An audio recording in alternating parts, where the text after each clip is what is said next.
শুরু হলো BCL one day. উদ্বোধনী দিনে জয় পেয়েছে ডিফেন্ডিং চ্যাম্পিয়ন নর্থ জোন। আকবর আলীর সেঞ্চুরিতে 54 রানে হারিয়েছে ইস্ট জোনকে, আর আফিফ হোসেনের শতকে সেন্ট্রাল জোনকে 7 উইকেটে হারিয়েছে সাউথ জোন। গেলবার যেখানে শেষ করেছিল ঠিক সেখান থেকেই শুরু করলো নর্থ জোন। দারুণ জয়ে বিসিএল ওয়ানডের প্রথম দিনটা রাঙালো টানা দুবারের চ্যাম্পিয়নরা।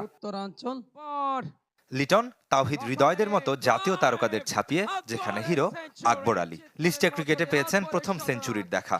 খেলেছেন 87 বলে 111 রানের ম্যাচ জয়ী ইনিংস।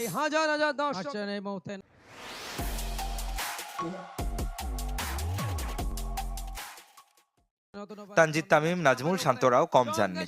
দুজনেই পেয়েছেন হাফ সেঞ্চুরির দেখা।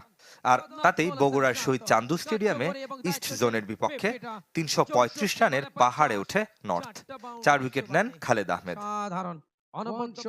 জবাব দিতে নেমে 2 বল আগে 281 রানে অল আউট হয় পূর্বাঞ্চল। বৃথা যায় মুমিনুল হকের 82 কিংবা অধিনায়ক নাইম হাসানের অপরাজিত 50 রান। রিশাদ হোসেন নেন 4 উইকেট। আসবে বাউন্ডারিটা সাইফ। এদিকে রাজশাহীতে সাউথ জোনের জয়ের নায়ক আফিফ হোসেন 86 বলে সেঞ্চুরি করে সেন্ট্রালের বিপক্ষে দলকে জিতিয়ে মাঠ ছাড়েন এই বাহাতি। লিস্টে ক্রিকেটে দ্বিতীয় শতক আফিফের। করেই মাঠ ছাড়লেন। তাকে যোগ্য সঙ্গ দিয়েছেন অধিনায়ক মোহাম্মদ মিঠুন। পেয়েছেন অর্ধশতকের দেখা। চতুর্থ উইকেটে এ দুজনের 159 রানের অবিচ্ছিন্ন জুটিতে 27 বল আগে 7 উইকেটের জয় পায় দক্ষিণাঞ্চল। 7 উইকেটের একটা জয়।